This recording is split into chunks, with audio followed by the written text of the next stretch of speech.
Hi guys, and welcome to TechFurb. Today we're going to be doing a case review. We're looking at the Cooler Master Master Case Lite 5 RGB. So without further ado, let's get into it.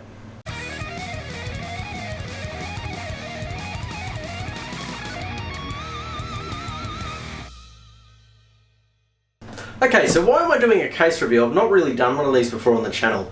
Well, it's a two-purpose review. I haven't been sent this. This isn't a review sample. I have actually bought this case with my own money, so it's going to be as objective as possible, I guess. It is my own money, so I'm going to be a bit grumpy if it's not any good.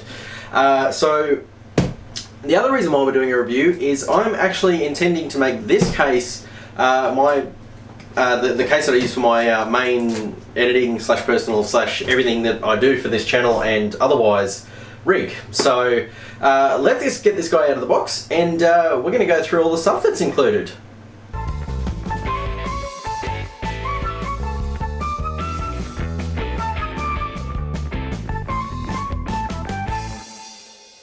Okay guys, here it is. So I'm pretty happy with this little guy. Now I'll leave the price of this case to the end. If you're looking at this video and you know what the price is, you'll understand probably why I'm leaving the price to the end. So reason why I got this case, I'm a little bit into the RGB side of things. I'm on the fence of it's a cool thing, and you know, maybe it's because I'm a bit younger, maybe it's because I've been in IT for nearly 10 years and it's just nice to see something different. But honestly, I think an RGB build done really well is really good. So that's why I got this case. Now, probably the two key features this case has is in the front, which you won't be able to see on camera, I don't think. But there's actually 3 RGB fans that are pre-installed in this case, so I don't have to buy those. I don't have to go out and spend like, the last time I checked, for 3 RGB fans, it's usually like 80, 90, 100, even like the really good Corsair ones are about 130 Australian dollars just for a pack of 3. So pretty crazy expensive, but they're included in this case. That's kind of why I went with the case. And the other cool thing, which you've probably seen yet already, but tempered glass side panel. So I've not had a tempered glass side panel before, and you know, I expected the price to be something redonkulous. Usually is when you have included RGB and all that sort of stuff, and it actually wasn't. So this is actually I wouldn't call it a super budget case, but I also wouldn't call it an expensive case. I wouldn't even call it a mid-range case. It's in this sort of sweet spot of a case that, well, it's a case for the masses basically, the pricing to put it at. So let's go through the included accessories. Now, couple of things I can see straight up. There is a bracket for a 2.5 inch SSD in the front. We also have the traditional basement down the bottom here, so you got the 2 hard drive bays in there, and this is pretty cool actually. The power supply installation actually is removable, so there's a plate on the back that you can pull out, so that's cool. We've also got a fan in the back, so you've got 4 fans included in this case, so that's amazing out of the box. So I'm excited. It's been a while since I bought a new case. So you know, they're always fun to do. But at the back we've got all the cabling. It's all actually cable tied already for me, so it's nice and neat. So standard I/O included, USB 3 in the front, no USB 2 ports, all USB 3. And a metric F-ton of cable ties, so they're super handy. They're black, which means I don't have to use like the gnarly white ones that I have lying around, and a selection of case screws. First, I won't criticise them for it because of the price. There appears to be no motherboard standoffs pre-installed. Let me just check that because I saw some in the bag there. So for some reason there's 2 motherboard standoffs installed and then the rest aren't. So okay, that's a bit strange, but that's alright. We'll forgive them for that given the price of this case. What else is there? So the basement's reasonably sized. It's not going to take, you know, a redonkulous 1000 watt power supply, I don't think, but that's going to fit most power supplies that'll go in there. 2 hot swappable 2.5 inch drive bay, 3.5 inch drive bays at the rear, And I also noticed with these trays, they're actually they're 2.5 inch as well. They got the mounting brackets for an SSD, so that's fantastic. I'm not just like chucking in an SSD like loosely in the case, which I don't like to do. And this is the cool part about this case. So I mentioned there is 3 RGB fans in the front. Now, Cooler Master doesn't include the RGB controller. That's not included in the case. So a bit of a bummer, but again, price, which I'll get to kind of why they did it. But the thing that they have done is they've given you a splitter cable. So you've got the 3 connections for the motherboard, the fans in the front. They will all go into the one header on the motherboard, which I have in my my Ryzen 7 system, which is going in this case. So I don't need to buy any extra controllers. Out of the box, I will be able to RGB the crap out of my front 3 fans. So that's freaking awesome. Well done, Cooler Master. So, oh, look at this. This is fantastic. This is attention to detail. So not only have they included the splitter, they've also got a Molex to the 3-pin splitter in the front. So those RGB fans, yeah, they got a Molex splitter out of the box. So that's fantastic. I won't need it. I'm going to be plugging them all directly into the motherboard. But it's nice to see little features like that included. It's really good when your manufacturers do that. So really happy with those case fans. Now, haven't really missed anything else here. That's pretty much it. So we're going to go ahead and do a build in this. Now, one thing I haven't mentioned is I'm actually also going to be transferring my water cooling, my Liquid 240 kit into this case as a part of the Ryzen 7 system. So this is really going to test the boundaries of this case. And the reason why I say that is if you've got an AIO, you're sweet, you got no problems. But if you're someone like me that decided it was a genius idea to buy a open loop water cooling system, I'm going to have a hard time. So I might flip this up on camera for you guys up here. But basically the radiator will be fine. The radiator will come out to about here.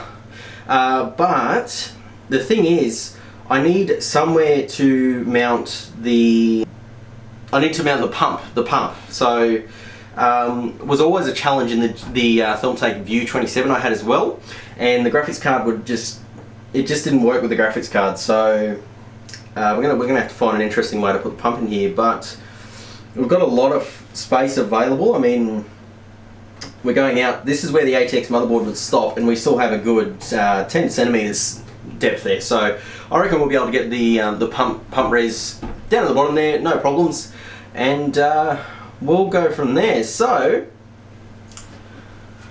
let's do a build in this puppy, and then we'll have a look at some thermals and do some nice B-rolls of what this case can be like if you guys want to purchase it.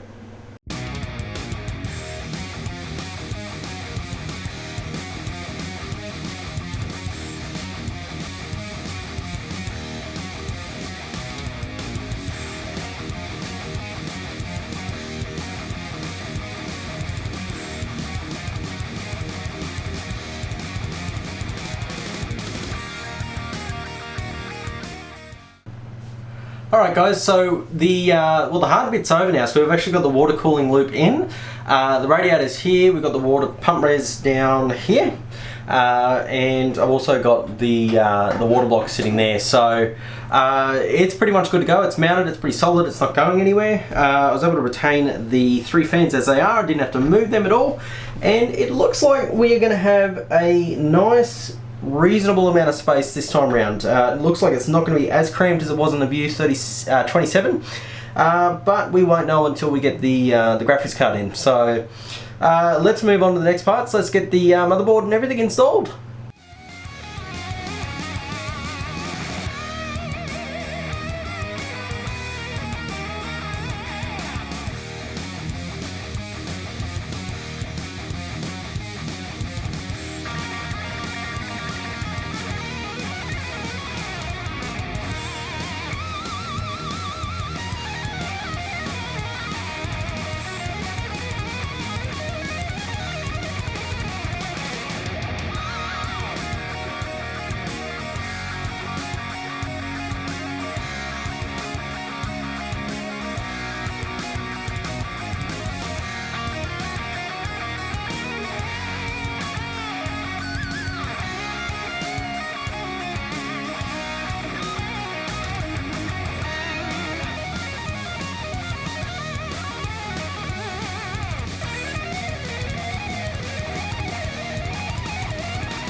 Alright guys, so I hope you enjoyed that lovely little bit of B-roll and the building process. So I guess it's time for the conclusion. I'm happy with the overall project. It's gone well and it looks just nice. And so actually probably a couple of disclaimers as well. So I did connect it up to the RGB header on the motherboard. But I found that had mixed results, not because of the fans, but because of the bloody MSI board that I use. So the MSI software is not very good. If you're watching this, anyone from MSI, please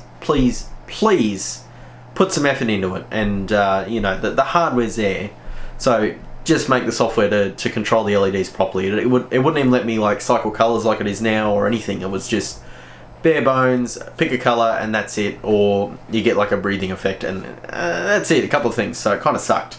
So what I ended up doing is I actually took the RGB kit out of my old Thermal Chain View 27 case.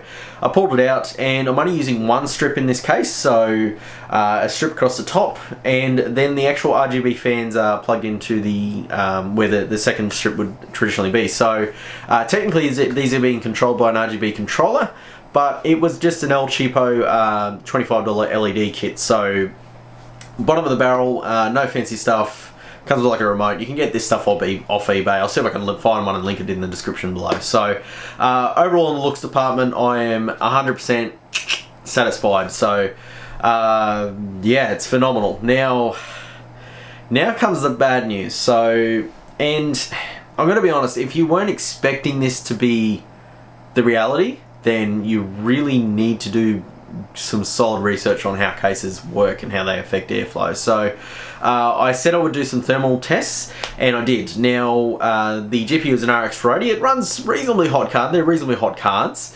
Now traditionally at full load it's around 80 to 90. It gets pretty up there. So I did two tests, and I ran them for about 10-15 minutes, because after about 10-15 minutes I actually started to get quite bad results. So what happened was the GPU got up to about 92 degrees, was starting to throttle a little bit with all the panels on, and the CPU, this is shocking, because it is overclocked to 3.7 gigahertz. But that is not the maximum overclock of that Ryzen 7 chip. It does not get that hot normally. With normal reasonable airflow with its Vardar fans on the radiator and that sort of stuff, you're looking at around 70 to 80 degrees max, like absolute max under, you know, full load for like an hour. Like it takes a while to get to that temperature.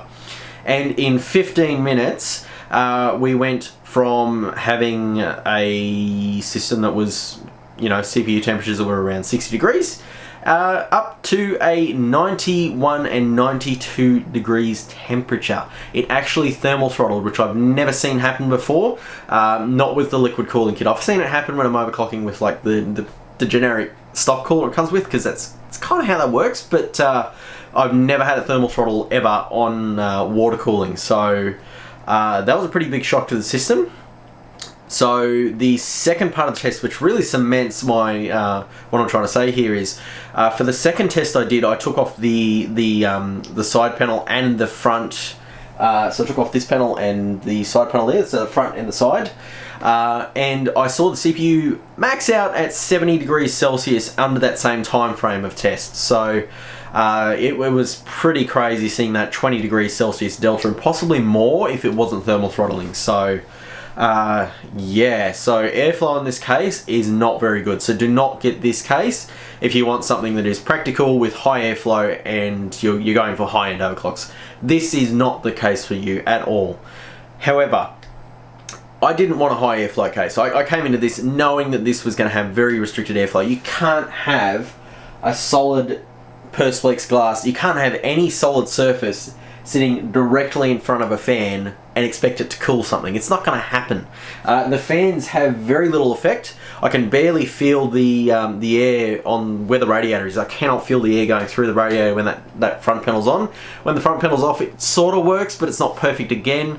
But you know, these fans aren't really designed to be pushing air through a radiator. I'm kind of bending the rules a little bit here and just decided to, you know, use them for it. And you know, if I didn't have a ridiculous overclock, it would work quite well, just purely because open loop cooling systems have a ridiculous amount of capacity for cooling. So you can actually get away with not putting fans on some of the systems on occasion. If I didn't have an overclock, I might be able to not even have the fans turned on and get away with it. So yeah, so that was thermal. So overall, I said I would tell you guys the price of this case, and now I'm going to do that. So this case cost me 90 Australian dollars.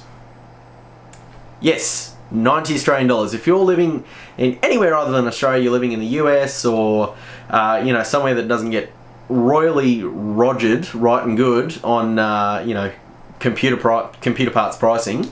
I know the EU is quite bad for that as well. So yeah, 90 Australian dollars. In US dollars, you're looking at maybe 60, 70 US dollars. You know, bare minimum. This is a budget case. This is not even a mid-range case. This is like, you walk in, you go, you know what, I've got like $1,000 build and I just want a case that looks half decent and does the job. You're going to buy something in that price range, and for what it is, it's pretty freaking good. And pushing on from that point, now I am really pushing the limits of any case that you get in this budget category. There isn't any high airflow cases and in that price bracket. It just doesn't happen. So yeah, overall I'm pretty pleased as punch. I am running high-end gear. You know, a Ryzen 7, when it's overclocked, draws 120, 130 watts. That's quite high for a CPU. That's very high wattage. If I had a Ryzen 5 or a Ryzen 3 or a Core i5 or a Core i3, it would have no temperature problems whatsoever. It would be running perfectly. I'll be able to put an air cooler in there. It'd be a fantastic case. So if you're in the market for a $1,000 system, $1,500 system, just either a budget or, you know, a budget to mid-range system, this case has got you covered. If you don't care about airflow, this case has got you covered. Honestly, for the price that it is, if you want a case that has RGB fans and tempered glass, just buy this freaking thing. Don't buy anything else. Save your money. Put it into better parts. You know, it's awesome. So I'm happy with my purchase, and yeah, so that's kind of my extended review. I know it's a bit of a longer video, guys, but I don't like doing short reviews, and if you've been following my channel, you'll notice that most of my videos it's very rare that I have a video under 10 minutes, just because I like to go in depth. So and again, this is not sponsored. I was not sent this case by anyone. This is my own money, this is my own opinions, this is my own experience. And I'm being brutally honest here. This is a good case to buy if you do not care about airflow and you care about looks and you just want something that's cheap. So yeah, alright.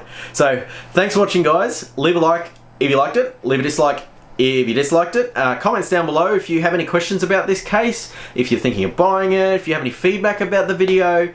If you want to ask me a question about anything, you can post it down there. I almost always respond to YouTube comments. I'm not that big of a YouTube channel that I'm just getting swamped with comments yet, which is debatable whether that's what I really want. I would love to be a bigger channel, but yeah, so anyways, and of course, don't forget to get subscribed, guys. If you are watching my videos quite frequently, you should get subscribed. If you're looking for good tech content, get subscribed. I'm always pumping out videos once a week or twice a week at the most. So yeah, alright, thanks for watching, guys, and I will catch you in the next video.